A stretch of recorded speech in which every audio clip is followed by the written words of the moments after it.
Police महानिदेशक श्री मुकुल गोयल जी, अध्यक्ष police भर्ती बोर्ड श्री राजकुमार विश्वकर्मा जी, पुलिस महानिदेशक कारागार श्री आनंद कुमार जी, पुलिस महानिदेशक होमगार्ड श्री विजय कुमार जी, अपर पुलिस महानिदेशक कानूनी व्यवस्था श्री प्रशांत कुमार जी, आज के इस समारोह में उपस्थित हमारे सभी पुलिस और प्रशासन के वरिष्ठ अधिकारीगण, कारागार विभाग के वरिष्ठ अधिकारीगण और नियुक्ति पत्र प्राप्त करने वाले हमारे आज के पुलिस भर्ती बोर्ड के सफलतम अभ्यर्थीगण और उपस्थित भाइयों बहनों, मैं प्रदेश के नवचयनित 5,800 से अधिक प्रदेश की होनहार प्रतिभा को इस पारदर्शी चयन प्रक्रिया के परिणाम स्वरूप चयन होने पर हृदय से बधाई देता हूं।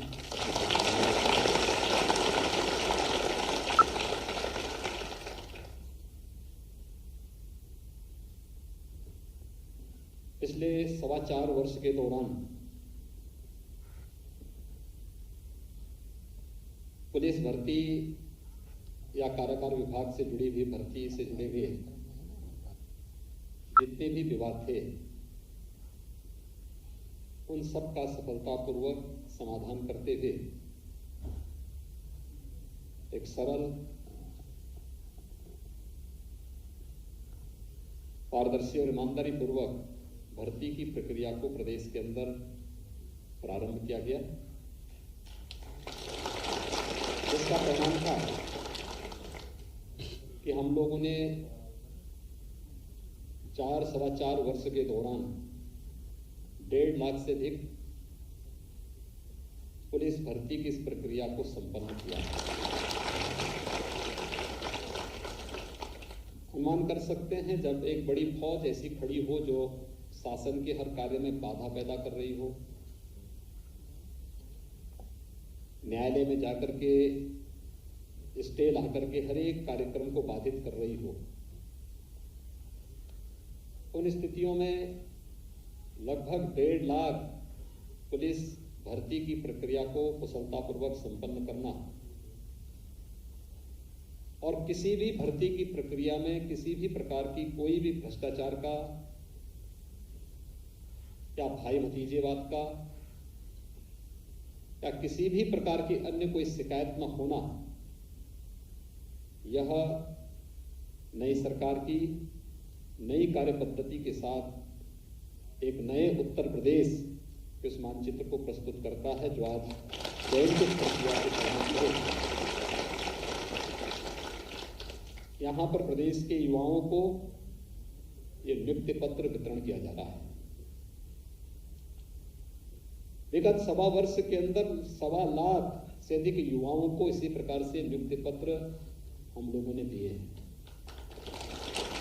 और एक भी भर्ती में, क्योंकि भर्ती के पहले की प्रक्रिया क्या होती है यह संबंधित विभाग या भर्ती बोर्ड या आयोग तय करता है, लेकिन भर्ती के दौरान अगर कहीं भी कोई शिकायत होती है तो मैं सबसे पहले उस पूरी प्रक्रिया को निरस्त करते हुए जवाबदेही तय कर लेता हूं। और हम लोगों ने शुरू से प्रक्रिया अपनाई है।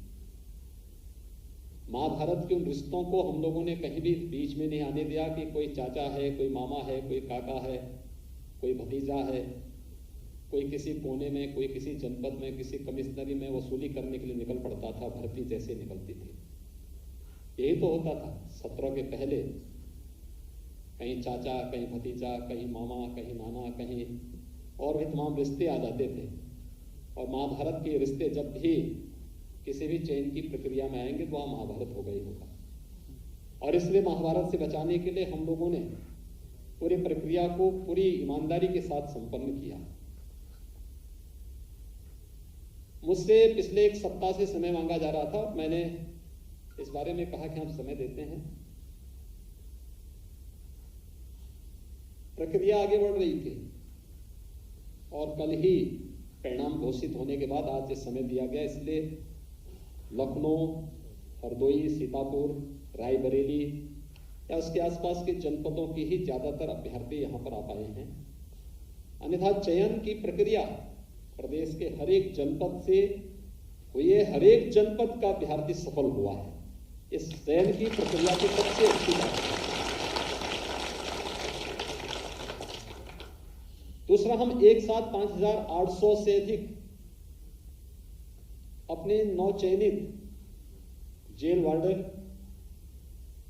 फायरमैन या आरक्षी, घुड़सवार को एक साथ नहीं बुला सकते थे। हमें कोविड प्रोटोकॉल का भी पालन करना था। दूसरा, एक समय सीमा के अंदर सबकी अपनी उपस्थिति, बहुत सारे लोग तैयारी में रहते हैं, उनकी अपनी पारिवारिक समस्याएं भी होती हैं और भी अपनी सामाजिक प्रतिबद्धताएं भी होती हैं। इसके कारण इसमें बहुत कठिनाई होती है। पिछले 4-4.25 वर्ष के अंदर प्रदेश ने बहुत कुछ बदला है और एक प्रदेश के अंदर एक नयापन देखने को मिला है, प्रदेश में भी और देश के अंदर भी, दुनिया के अंदर भी। 2017 के पहले उत्तर प्रदेश के बारे में, एक ऐसे प्रदेश के बारे में कहा जाता था जहां पग पग पर भ्रष्टाचार, अराजकता और गुंडागर्दी है। 2017 के बाद ये बदलता हुआ दिखाई दिया। ये टीम वर्क है। पुलिस के महानिदेशक स्तर से लेकर के एक आरक्षी तक, शासन प्रशासन में बैठे हुए हर एक स्तर पर हर एक व्यक्ति का एक सामूहिक प्रयास रहा, जिसके कारण प्रदेश के इस परसेप्शन को बदलने में हमें सफलता प्राप्त हुई। हमने 4.25 लाख के आसपास सरकारी नौकरी दी, लेकिन इससे कई गुना निजी क्षेत्र में भी हम लोगों ने लोगों को रोजगार की सुविधा दी। 1.5 करोड़ से अधिक युवाओं को जो प्रदेश के अंदर निजी निवेश हुआ उसमें रोजगार प्राप्त हुआ। उसके माध्यम से उन्हें स्वावलंबन की ओर अग्रसर होने का अवसर प्राप्त हुआ। ये निजी निवेश पहले प्रदेश में नहीं हो पाता था, लोग भयभीत रहते थे। यहां पर जो पहले से निवेश था वही यहां से भाग रहे थे। मुझे याद है जब हमें प्रदेश के अंदर अपना इन्वेस्टर समिट करना था तो मैंने अपनी टीम को बुलाया। मैंने कहा भी प्रदेश के अंदर कोई इन्वेस्टर समिट होना चाहिए, लोग निवेश के लिए आए। हमने पॉलिसी अपनी तब तक बनानी प्रारंभ कर दी थी, तो उनको भी विश्वास नहीं था। कहते थे यूपी में कौन आएगा निवेश करने के लिए।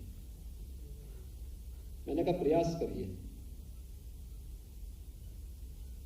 1 वर्ष के बाद तैयारी करने में 1 वर्ष का समय लगा। इस दौरान उत्तर प्रदेश के अंदर बहुत कुछ बदलाव आता हुआ दिखाई दे रहा था। जब वो टीम मेरे पास आई, मैंने कहा भी कितने का लक्ष्य रखा है आप लोगों ने। मार्च 2017 में सरकार बनी थी। अक्टूबर नवंबर की मेरे साथ बैठक थी। उन्होंने कहा 6 महीने में क्या हो सकता है, 20,000 करोड़ रुपए का निवेश करवा देंगे। मैंने कहा नहीं, उत्तर प्रदेश की आबादी 22 से 23 करोड़ की है, हमें इसको ध्यान में रखकर के निवेश की बात करनी चाहिए। उन्होंने कहा यूपी में कोई आएगा नहीं। मैंने कहा एक बार आप प्रदेश से बाहर भी निकलिए, देखिए, आप जाइए, लोगों से संवाद करिए, संपर्क करिए। वे लोग गए, 1-2 जगह बहुत अच्छा रिस्पांस नहीं मिला। तीसरा जो रोड शो था उसमें मैं स्वयं गया, और जब मैं गया तो मैंने एक से बात स्वयं की। मेरे साथ उस समय के हमारे मुख्य सचिव भी और उस समय के जो हमारे औद्योगिक विकास के आयुक्त थे वो भी मेरे साथ में थे। हम लोग जब गए बातचीत कर रहे थे, दिन भर की हमारी बैठक थी उद्योगपतियों से, निवेशकों से।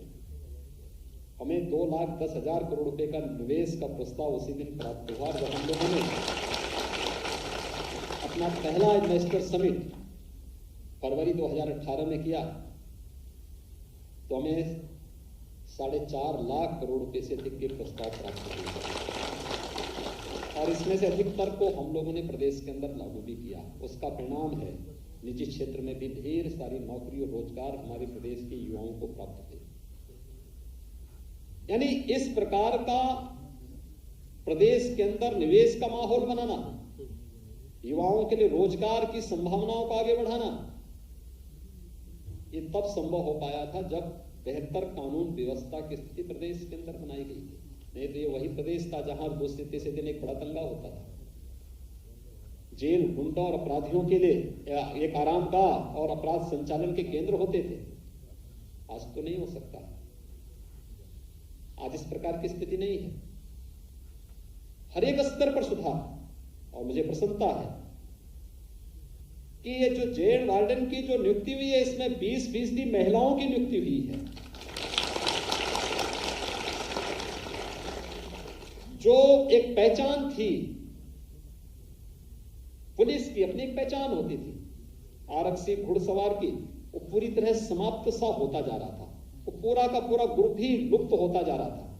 और मुझे प्रसन्नता है कि आरक्षी घुड़सवार की भी भर्ती की प्रक्रिया पूरी हुई और अच्छे नौजवान उसमें आए हैं। उनको देखना होगा, प्रयास करना होगा। वो एक मूक पशु जरूर है, लेकिन उसके अंदर संवेदना बहुत है। उसकी संवेदना को अगर आप पहचानने का प्रयास करेंगे तो आप देखेंगे कि वो आपका बहुत बड़ा मित्र हो जाएगा। बहुत बार खतरों से पशु बचाता है व्यक्ति को।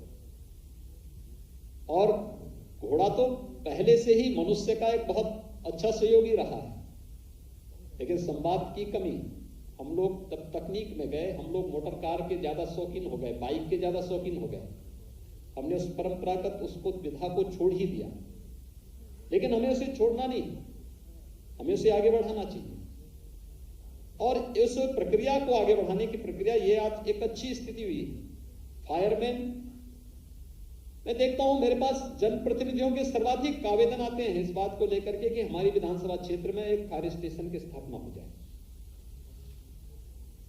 हम फायर स्टेशन की स्थापना करते हैं, लेकिन फायरमैन की नियुक्ति नहीं करते। लोग रिटायर होते जा रहे थे। आज फायरमैन की भी नियुक्ति यहां पर संपन्न हुई। ये प्रक्रिया भी पूरी तरह यहां पर संपन्न होती हुई दिखाई दे रही है। शासन आपसे कुछ अपेक्षा रखता है। मैं जानता, मेरी इच्छा थी कि मैं सभी 5800 जो नौचयनित हमारे अभ्यर्थी हैं, इन सबके साथ संवाद बनाऊं। लेकिन कोरोना महामारी से पूरा देश, पूरा प्रदेश अभी से उभरा है। दुनिया के अंदर अभी भी इसके खतरे बने हुए हैं, और इसलिए सबके साथ संवाद नहीं बना पा रहे हैं। लोगों के पास मीडिया के माध्यम से भी जानकारी मिलेगी। मुझे जानकारी मिली काफी बड़ी संख्या में सफलतम अभ्यर्थी इस कार्यक्रम में शामिल होने के लिए आज उपस्थित बाहर आए हैं। लेकिन कार्यक्रम में चूंकि सीमित यहाँ पे स्थान की कमी थी, इसलिए वे सभी उपस्थित नहीं हो पाएंगे। लेकिन शासन कुछ अपेक्षा जरूर रखता है। आपके चयन की प्रक्रिया से लेकर के नियुक्ति पत्र तक कहीं भी आपसे कोई लेन देन किसी भी स्तर पर नहीं हुआ। एक भी अभ्यर्थी को सिफारिश कराने की नौबत नहीं आई। एक भी स्तर पर कोई व्यक्ति किसी भी स्तर पर किसी भी प्रकार के भेदभाव की बात नहीं कर सकता। जब इतनी साफ सुथरी व्यवस्था सरकार आपको दे रही है, तो शासन की अपेक्षाएं होंगी कि इसी ईमानदारी के साथ, इसी प्रतिबद्धता के साथ आप भी अपने खेल में जाकर के अपनी सेवाओं को प्रदेशवासियों को देंगे। क्योंकि हम नियुक्ति पत्र तो दे रहे हैं, तो ये वेतन और उसके बाद की सुविधाएं आपको प्राप्त होंगी। जब आपकी नियुक्ति की प्रक्रिया पूरी हो जाएगी, तो ये पैसा मैं अपने घर से नहीं दे रहा हूं। ये पैसा प्रदेश सरकार का, प्रदेश की जनता का पैसा है। और प्रदेश की जनता से जो हमें टैक्स मिलता है, जो सहयोग मिलता है, उससे विकास भी होता है, व्यवस्था का संचालन भी होता है। उनके प्रति हमारी कुछ जवाबदेही भी है। उस जवाबदेही के लिए अगर हम सब पूरी ईमानदारी से कार्य करेंगे, तो जनता को भी लगेगा कि देखिए लोग अच्छा कार्य कर रहे हैं। हर एक स्तर पर कार्य करने की बहुत अच्छी गुंजाइश होती है और मुझे लगता है उसको और अच्छा करने की दिशा में हमें प्रयास करना चाहिए। अच्छा हुआ है, इसको और अच्छा कैसे किया जा सकता है, और अच्छा करने के लिए ही हम सब एकजुट होकर के कार्य करेंगे तो उसके परिणाम हमारे सामने आएंगे। मुझे बहुत प्रसन्नता है कि उत्तर प्रदेश के युवाओं को प्रदेश के अंदर पूरी पारदर्शी तरीके से, साफ सुथरी तरीके से शासकीय सेवाओं के साथ साथ विभिन्न क्षेत्रों में सेवा का अवसर प्राप्त हो रहा है। आप सभी इसी प्रतिबद्धता के साथ कार्य करेंगे, इस विश्वास के साथ मैं उत्तर प्रदेश पुलिस भर्ती बोर्ड से जुड़े हुए बोर्ड के अध्यक्ष और अन्य सभी सदस्यों को एक पारदर्शी व्यवस्था को आगे बढ़ाने के लिए हृदय से धन्यवाद देता हूं।